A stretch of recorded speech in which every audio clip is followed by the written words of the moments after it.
Sometimes the answers you seek can be right under your nose, and the thing that could help you the most you take for granted. Over the last few years, I have lost things I love. Some will never return, and others have entered into new seasons that are yet to be discovered. In times of trial, transitioning and staying true to yourself can be hard. In these times, friends will rise and others will fade away, and for me, a world full of color went gray. It was at that moment I knew I needed to stop and reassess. But the inertia of my life kept pulling me forward. So I kept applying the brakes until I stopped. Stopping in and of itself, however, will never do anything. It is only through perspective that you can take a direction. I found that it is only through silence and being still that one can hear the still small voice from within and pivot, but finding the right hinge to pivot on can be tricky.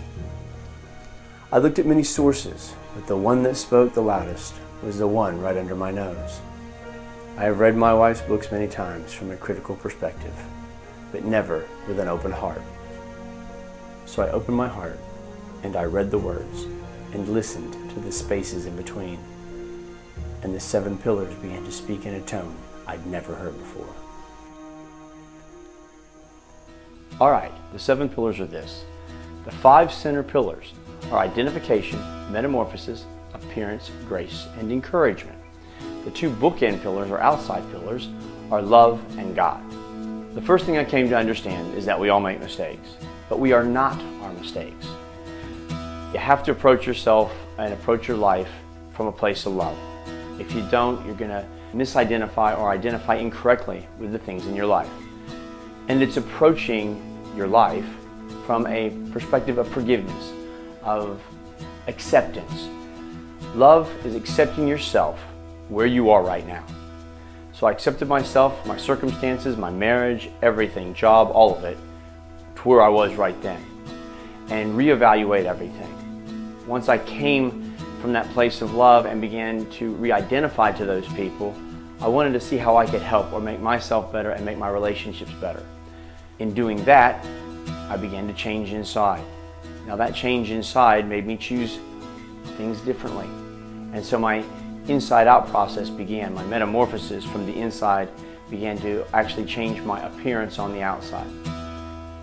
Now G is grace. Grace comes with the enabling power to persevere. It is also the power to continue to forgive yourself for when you make mistakes, because you're going to blow it and you're going to fall back, you're going to eat the wrong things, you're going to say the wrong things, you're going to do the wrong things. It's a process. But then on the other end, you have to go back straight over to E, and you have to begin to encourage yourself and begin to continue to say you can do it, we can move on, and find your bliss.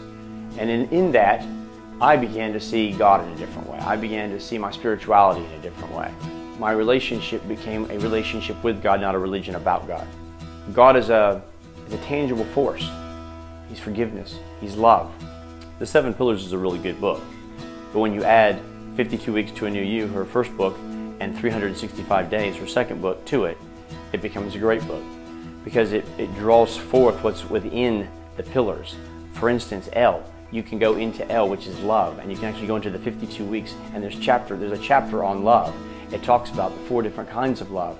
It talks about family love and sexual love and friendship love, and then there's God love. That's that unconditional love, that almost parenting, it's not almost, it's the parenting love of a father to the child or a mother to the child. And that's, coming from that place and seeing your life and then how you identify with the things around you. Anytime you're identifying with just one aspect of your life too much, you're out of balance.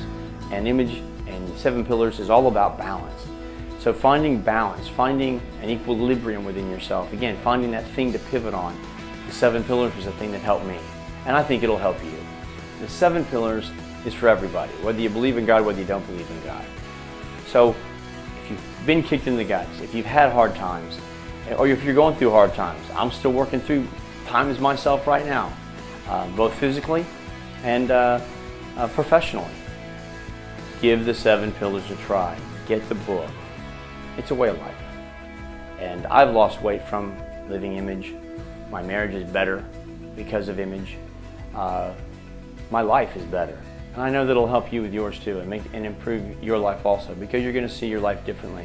You're going to be thankful when you walk around, and you're going to not always worry about yourself, but you're going to see how you can help others and take care of other people as much as you take care of yourself. You're going to love your family differently, you're going to love your kids differently, and it's really just a matter of taking time out and finding balance and finding time for yourself to realign yourself and to find yourself and to understand that there's nothing that you can't do. I don't care how old you are, how young you are, there's no time like the present to believe and to re-engage in life.